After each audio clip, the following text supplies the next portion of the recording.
depuis le début. D'abord, ce que moi je dirais à la première intention, on ne peut rien faire dans un pays sérieux, ça qui est la planification familiale. On ne peut rien faire. Donc la planification familiale imprime sur tous les domaines de la vie.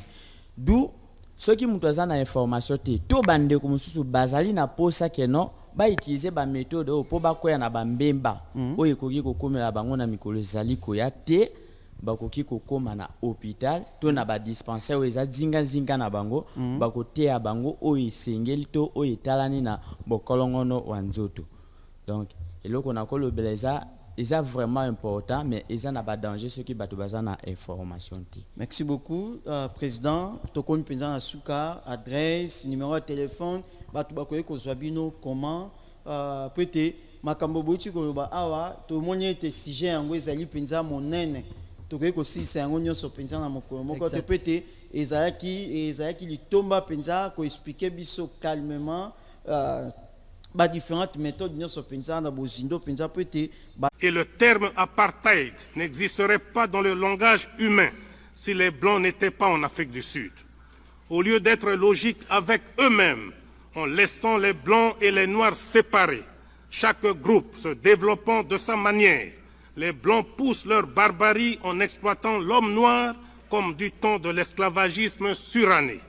C'est ainsi que grâce à une main-d'œuvre quasi gratuite, 420 000 Noirs extraient à la main les 2/3 de la production mondiale de l'or au profit des Blancs.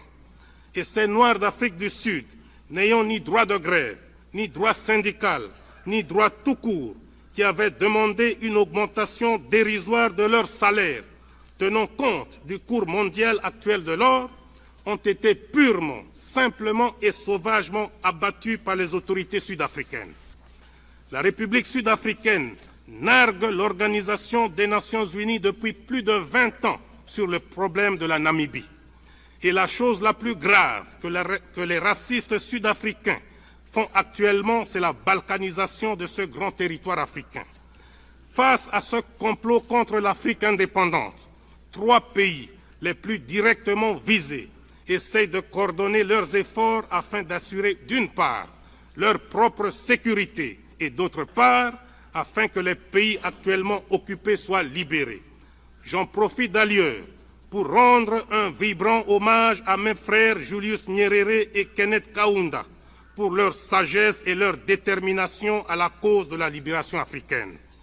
La mise en commun de nos moyens dans le cadre d'une conférence tripartite permanente permettra,